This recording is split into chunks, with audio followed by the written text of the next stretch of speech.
Dr. Scholes, another TVT. This is Scholes and this is you. So again, our plan in TVT is to do the Thorazane build. So you should have 1/1 stim combat shields and 2 medevacs with 2 more on the way, and siege mode done with a siege tank on the way at 10 minutes with 100 supply at 10 minutes. And in the last game you did not hit that benchmark. And it's really kind of important to get those medevacs out at that time, because you want to be walking over to his side of the field around 10 minutes and asserting your dominance. You want to be the guy who could drop you at any moment, who has an army that could attack up the front at any moment, and that prevents him from expanding. So what you want to happen, your ideal scenario, is he builds like an 8-minute third command center, right? And you build like a 12-minute third command center. But he is completely unable to get his third command center to land anywhere because you have your army at his base with medevacs and better upgrades and a bigger army, and he can't fight it, and he can't... All he can do is defend it, which, you know, behind bunkers and tanks. So he can only mine from bases where he already has bunkers. And you have vision of his third, and so you prevent him from putting down his third, and then you eventually get your own third. And that's a great position to be in. That's how we play our TVTs. You put yourself where you can hit him in 3 places at once. So like if your army is standing here, you can theoretically drop here, you can theoretically push up this base, and you can theoretically push into here. And that makes it so that he has to pick 2 of those places to defend. That means maybe he has to build 8 turrets along this area. And that's a big advantage for you, because those are 16 more Marines that you have than him, which means if he tries to push out of his base, you're going to win that fight. And maybe he has to spread his army between these 2 places to try to defend a third, and that means you kill one of them, and so on and so forth. So, anyway, we're going to go to 10 minutes and look at the... see if you hit the benchmark. I'm okay with this poke theoretically in that it shows you his hand. It shows you whether or not he built a bunker. It shows you whether or not he's building tanks versus Banshees versus Hellions.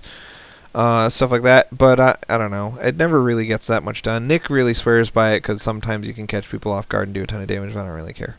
So again, 10 minutes, you're supposed to have 100 supply and you only have 86. You're supposed to have 2 medevacs done and you don't have any medevacs. You're supposed to have a tank on the way and you don't have a tank on the way. You're supposed to have 52 workers, you only have 46. It's not like you're doing a really bad job in this game. I feel like you did well, but you're nowhere near the benchmark, and I don't know. I think all of that just comes down to you not following the audio build, because I mean the glory of an audio build is that you can follow it literally exactly, and then there's no excuse ever to miss the benchmark for any reason. But whatever. Again, I think you did okay with your build. It's just it was off by 14 supply, and your medevacs come out late. And the problem with your medevacs coming out late is that the same as last game. You should have a Marine sitting in this base. He should have to move his army over to kill it. You should see this base going down, and then you should immediately deny it. So same as last game, he's going to take like a pretty early third, and your army is nowhere near there. And nor should it be, because you don't have the medevacs yet. You shouldn't be pushing across the field without your medevacs, but your medevacs should be done at 10 minutes so that you can deny that third. So right now, he's securing a third, you're not even building your third, so this is the ideal situation. He spent money on that third command center, but because you're not denying it, it actually becomes a favorable position for him instead of for you. So you did a build with a certain goal, and then you didn't even attempt to achieve that goal, so it like screws up the whole build. So again, whenever you move your army, you tend to stop making units. A little bit weird. So we can see your money is pretty low. You've made a pretty big army. You have 5k versus his 3.8k. You're doing well right now. And then as soon as you push across the field, I'm expecting you to stop reinforcing and whatever. And that's a big deal, because in TVT, there's this rule that I keep reiterating, which is don't go anywhere unless you have your whole army with you, because the Terran damage is so crazy significant that if anyone ever gets a chance at killing your main and you're not right outside his main with your entire army, then you're just going to lose. So you don't want to leave units behind to defend against a theoretical drop like this. What you want is a constant, steady flow of 8 Marines coming out at a time, or 10 or 12 or whatever, and then you use those reinforcements that will already be here to go and shut down this drop. But because every time you move out with your army you forget to reinforce, you end up not having enough to hold off this drop, which means that you're going to take some damage to it unnecessarily. You do get to knock down his third, hopefully. I don't know. I haven't pre-watched this game, but you should theoretically be crushing it.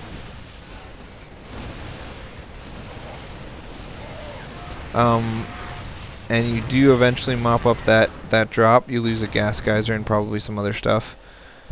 But I'd say that this went really well for him. Again, you have a bigger army than him right now. Why are you running away? And as soon as you cleaned up this drop, unsiege and bring these guys up to join your army. Your army should always be everything you have, and you should always be constantly reinforcing. So again, you need to do some army maneuvering over here and some army maneuvering over here to survive the drop, and suddenly you have 2k bucks in the bank, and that's a big problem, and it's been a problem in all the games I've watched years, and that's, I think, right now, I mean, that's kind of why you lost the last game. There were a lot of positioning and blah, blah, blah reasons, but if you had constantly kept up your reinforcements, when you counterattacked, the counterattack would have killed him. I'm not sure in this game whether it's going to turn out to be the thing that kills you or not, but it's a big deal. It's a big deal. You got to produce dudes while you move your army around. So because you stop producing dudes, you have to wait until a couple rounds of production finish before you can push across the field. So we're waiting.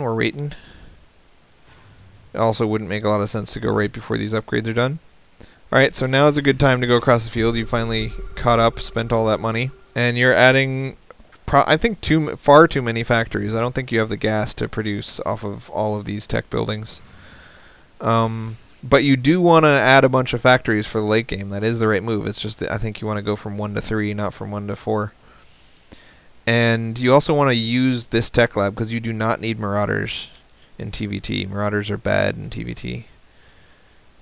They're only good against mech, and even then, they're only good because you have Raxes and you don't have factories, you know? Like, you'd always take tanks over Marauders. Anyway, so that was silly. This is something you see a lot. Multi-pronged drop stuff is really good. But what's really good about it is that you go to 2 places, right? Whichever place he has a giant army in, you retreat. Whichever place he doesn't have a giant army in takes a bunch of damage. What you don't want to do is just suicide into the place where he has lots of army, because then, even if you do tons of damage in his base, he's going to have done more damage than you. Multi-pronged is actually terrible if you know that one of your prongs is going to get destroyed. You know, like, the odds of the other prong doing enough to justify losing the first prong are so slim. So when you do a multi-prong thing like that, you don't want to just suicide in the bottom dudes. You send the bottom dudes, then do the carpet bomb with the main dudes, and then over here, if there's nothing there, you have to push up and then turn your guys around, and, you know, like, you have to do more stuff with it. This was... oh, don't pick those guys up. Don't pick those guys up. So... another thing you got to remember, because you split your army, because you took some of your army and attacked his natural, and because a big portion of your army is bound down here in your main, again, don't do this, rally your guys to this watchtower or something, don't just leave them in your main. But because you did a drop with less than all of your army, the drop is guaranteed not to be able to win once his army shows up. So your goal is to do a bunch of damage and then get out. And when I say get out, I mean get out and survive. So getting out is always a part of this. You can't suicide this many units in exchange for a couple of buildings and a couple of units. It's just never going to be a good trade. So what you want to do right here is scan his army, and when it gets to this ramp point, retreat, no matter how much damage you've done or not done, right?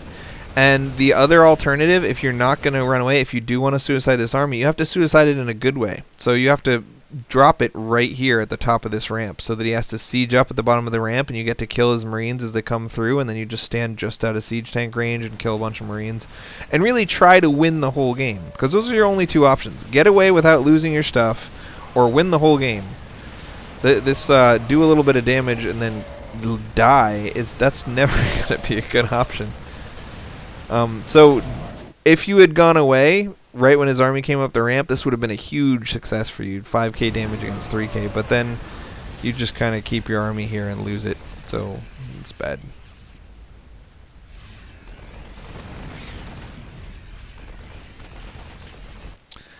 Anyway, because we're getting our third so late, we're going to mine out our main and our natural earlier than if we'd gotten our third at a reasonable time, which just means that if you fight 3 base versus 3 base against somebody who expanded early and you expanded late, you're just going to have less money than them. That's just how it works, man. You're not dropping mules. You're not starting 3-3. You're not making enough Marines at a time. I feel like in both of these games, you kind of came around to 18 minutes and made a bunch of additional racks when you should have made those additional racks way sooner, like 12 minutes. I'd like to just look at 15 minutes because that's just the benchmark that I know right now is 7k at 15, right? That's good. You got 7k at 15, so nice job. No, wait, he got 7k. That's not you. Anyway, you were close. That was good enough. I think if you dropped your mules and spent all your money, you would easily have hit it. Not hitting. Alright, so again, I am betting, I don't know for sure, but I'm betting that when you do this drop, you're not gonna spend money. So if we look at what's being produced right now for you, it's basically nothing, right? And then basically nothing. Now you're making 4 tanks, that's good. Now back down to basically nothing. Now you're making 4 tanks, that's good. Back down to less than half production, still less than half production, less than half, well, a little bit more than half production now. So, yeah, I mean, your money piles up not because you needed more production facilities, which you kind of did. You did need some more Raxes. But mostly your money piled up just because you didn't use the production you had. Like, you made four factories to make tanks from, but you only had 2 bases of gas, so you didn't have enough gas to use those factories. So that's just the ratio of racks to factories when you only are going to be on 2 bases kind of thing, you know. So 2 gas geysers is a reactor starport. I think 1.5 gas geysers is a factory. So that means this is your starport, this is 2 factories, and this is another quarter of a factory, which is why we usually go 3 factory, 1 starport, is because you can't even fully spend your, you can't even fully fund 3 factories in a starport, so definitely getting a 4th factory is a mistake. This, again, this is what you should always be doing, right? Your whole army should always be right outside your opponent's base. So when you did that Doom drop, you give him the map control. You give him the opportunity to walk across the field and just put his army here. And that's a big deal. He has a bigger army than you. So that means you can't fight it straight up, but he can't walk through your pre-sieged tanks. So you need to siege your tanks in a position that makes it so that he can't kill any of your bases. And there's no defensive position that covers this and this and this. You have 3 entrances if you include Doom drops, and you have 4 entrances to your base. So there's no way to defensively siege up in such a way that he can't kill you. So you need to be sieging up right here. The defensive siege position on this map is right here. It means that he can't go across the ground to attack you anymore if you siege up right here. So if you have a smaller army than him, and the only way to survive an attack is to be in a good defensive siege position, then that siege position is right here, baby. So this base is doomed. That means it's going to take him a certain amount of time to kill that base, and during that amount of time, you get to do something. So you can either go for a complete and total base trade, where you kill this base, this base, this base, and this base, and he does the same thing on your end, in which case you'll lose the game, right, because he has a bigger army than you. Or you can move to cut off reinforcements and put your army in a position where this army that he moved over to kill this base with is forfeit, right? So I would obviously recommend the second thing, since the first thing results in you losing the game unless you make some serious mistakes. But not doing anything is certainly worse than both of those other options.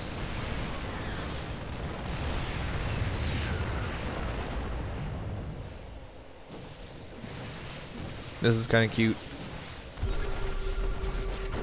But you gotta, I mean, that's a good move, and you should be doing that type of thing all the time, theoretically. But you gotta consider that that takes a little bit of attention, that takes a little bit of APM, or whatever you want to call it. And so if you have the APM to spare, do it. But there's probably better things to be doing with your time if you're already not dropping in all of your mules, and already not taking a fourth, and already not making enough buildings, and already missing a lot of production cycles. This is crazy. What are you doing? Look at that. Does this look silly to you? Man. If your whole army is sieged up right here, you can't do anything not right here. How do I make... I am busy. How is he sending me messages if I'm busy?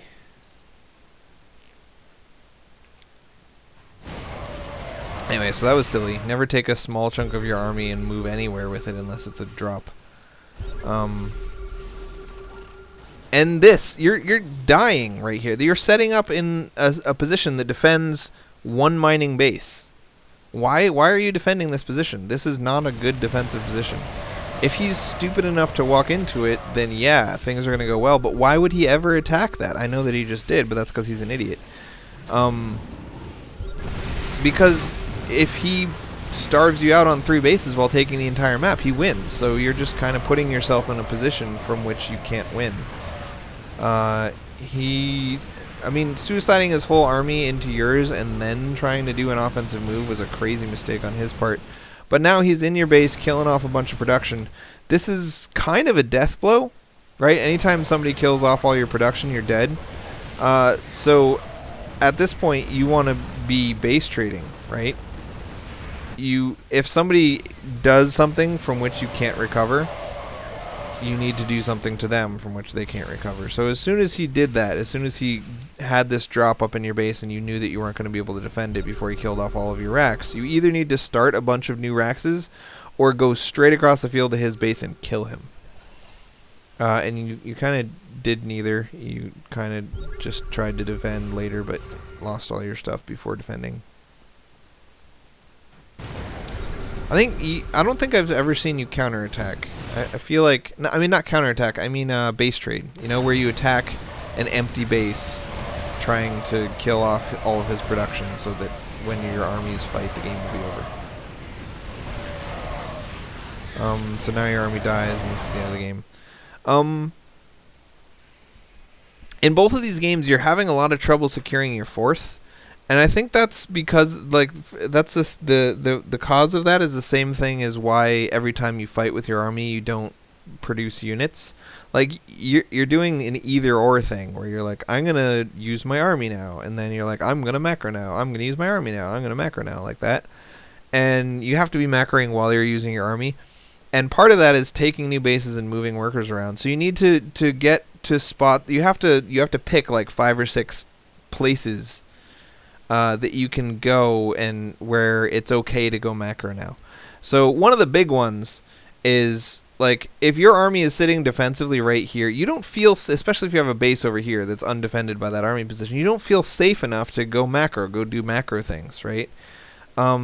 You don't really have a position in your TVTs where you get that makes you feel like you're safe, where you don't need to move your army in order to survive. So if you could get your army into this position, that is a crazy safe position to be in, and that'll allow you to spend some time doing macro things back in the background. Another one is if he knows where your army is and your tanks are sieged, and that place where your army is pretty close to his base, that's a safe as safe can be, right? Because he's going to wait for you to unsiege and then attack you. And if he doesn't, then you're going to win that fight. So if you get your army in positions like that, that's also a good time to go macro. And another one is when you've just started a fight and you've spread your dudes out and they're fighting, and there's no more movements you can do to improve your odds of winning that fight, that's a great time to go macro. Another one is when, like here, you know you're going to lose this base.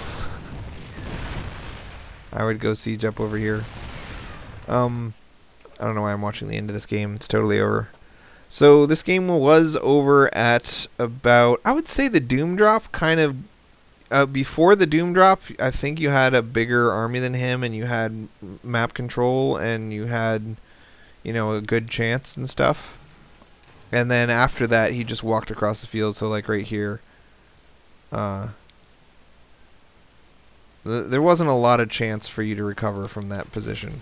When he just walks across the base, walks across the field and knocks down your fourth, and you just have to let him because there's no possible way you can defend it. And now you're defending this ridiculous position from which you can't win.